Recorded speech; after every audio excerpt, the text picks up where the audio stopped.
Ya baby. Ndikuenda kumba izwi rupisa chi. Muri kwenda ja? Ya ndiri kuenda wa. Nini ndada kubvunza iyi. Kuti? Nini ndaremba gara panyumba pamama. Mama gara mama.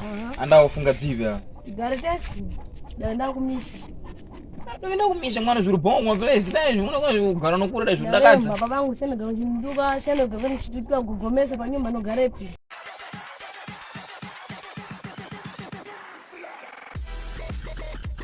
Inini andiripi nkadzi ndi chirombo afatairi pamiri pangu limiti ya inonakera pangu kuti ndimba mnangu ini ndinompadzira ndi pamene kwa matama iwe chinyi Ebu sorebe mwana zvinezo kuko.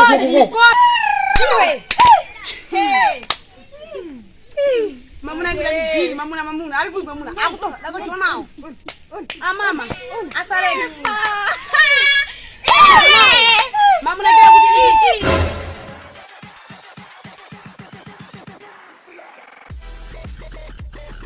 ndikude mechikude kude kunyamanyina kude kumuona nonkadzwekeo ya dokumuona amanyangeni sawa mimi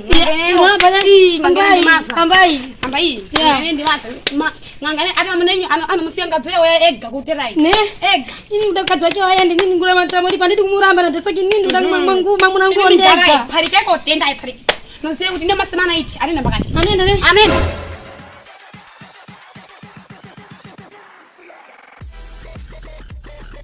Você Iwe. Sabe ujana chichodi ba. Iwe penda umtomo kufanyizira.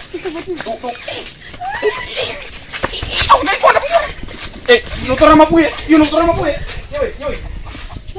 Uya.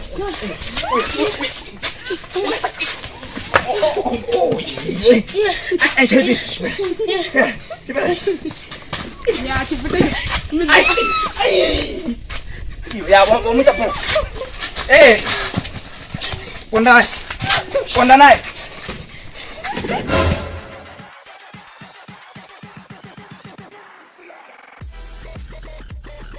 Muno murume wenu asi murume wenu akuda kuvaka mukadzi umweni kutoreva kuda so mukadzi akuda kuvaka asi kutotoa mutema kutoreva dai watapo pamuzipo akutendera sekuri kuti ndizvo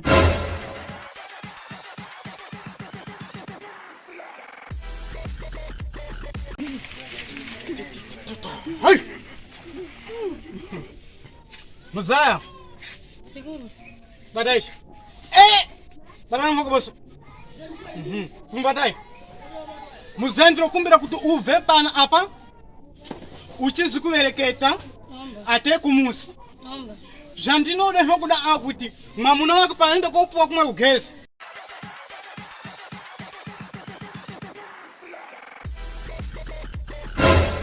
Udenga. Ndivunzera rukupi. Iyo ndikupaka mbanga bwero rukupi pakora. mene ndikotora basi huko nikale nyandi po ndio kupena mimi Opereni? ndapemera ndikotora basi ndikale nyandi pemene ndipo ndereketa na mimi Mzutangani mimi.